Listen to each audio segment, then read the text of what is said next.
श्री स्वामी समर्थ. तर आज घातली तुळशीची माळ. तर माळा करून घेतल्या आणि मी आज नव्हते गेले कारण आई आली होती आणि भाऊ आला होता.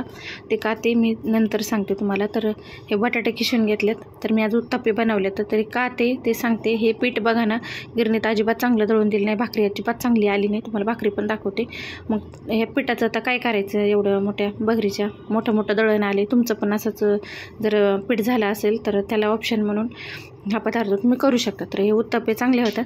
तर मी 2 बटाटे किसून घेतले, थोडं वाटीभर दही घेतलं, हिरवी मिरची घेतली आणि ह्या पिठात कालून सगळं मिक्स केलं आणि थोड्या वेळासाठी हे भिजत घातलं. तर आता काय करणार ना, 2 किलो पीठ मी आणलं होतं दळून. आता मग आईची आयडिया, आई म्हणते असं कर, एखाद्या वेळेला होईल चांगलं. मग मी असं करून त्याचा उपयोग केला ह्या पिठाचा. तर तुम्हाला पण असं दळण आलं असेल तर तुम्ही असं त्याचं बनवून खाऊ शकता.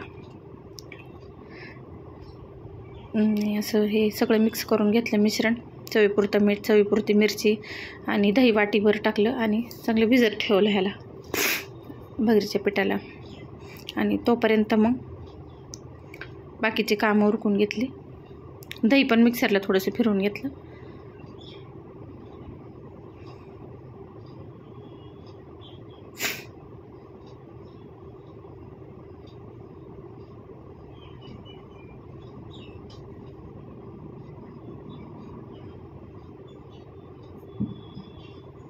तर आईने पीठ आणलं होतं भगरीचं, मग त्याच्याच भाकरी केल्या. आणि म्हणलं आता ह्याचं काय करायचं, 2 किलो पिठाचं नाही का, एवढी मोठी महाग भगर. ती पण आईने दिली होती, मग त्याच्यामुळे टाकून नाही दिवशी वाटली. आई आली होती. आई आमची आली की बसत नाही. ते म्हणली दे, मी 5 चपात्या करायच्या होत्या दोघांना. तर दोघांना पोरांना मग म्हणली मळते मी पीठ. मग ती पीठ मळून चपात्या पण करायला लागली. आईची माया वेडी असते ते खरं म्हणतात, ते खरंच आहे. का तर आई आले की कधीच गप्प बसत नाही. भांडे तर घासन, भाजी तर करण, चपात्या तर करण. आज तिला मी किती रिक्वेस्ट केली की आई राहू दे, मी करते. नाही म्हणली राहू दे, तू तरी रोजच करते, मी करते आज. तर आईच्या चपात्या पण खूप छान होतात. तर मग मी भाजल्या तरी पण.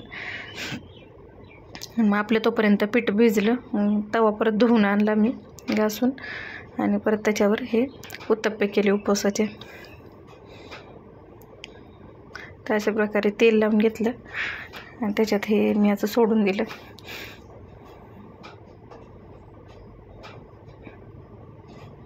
थोडंसं घट्ट मिश्रण केलं की अजून चांगले पलटतात. तर अशा प्रकारे बघा मस्त झाले होते, जाळीदार छान.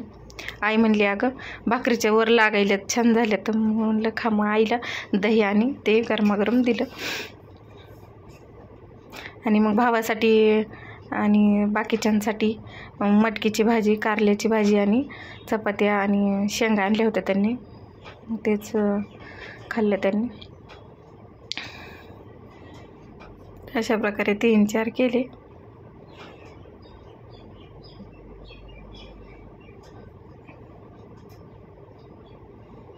मी 3-4 ह्याच्यासाठी दाखवले का तर तुम्हाला वाटण हे फसतात का काय, तर अजिबात फसत बिसत नाही. तर खूप छान वाटतं, तर नक्की ट्राय करा. तर मग आई ना आम्ही बसलो.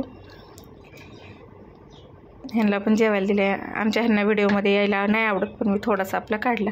ते मला म्हणत होते कशाचा पण व्हिडिओ काढायचा का जेवायचा पण काढायचं चाललं होतं. तरी पण मी थोडासा शूट केला. आणि अक्षराने बनवलं. भावाने येताना ब्रेड बिस्किट वगैरे आणले होते. मग ती म्हणते ब्रेडचं काय करू मग म्हणलं बनव सँडविच. मग तिने असे मस्त गरमागरम सँडविच बनवले आणि मग पोरांनी ते खाल्ले.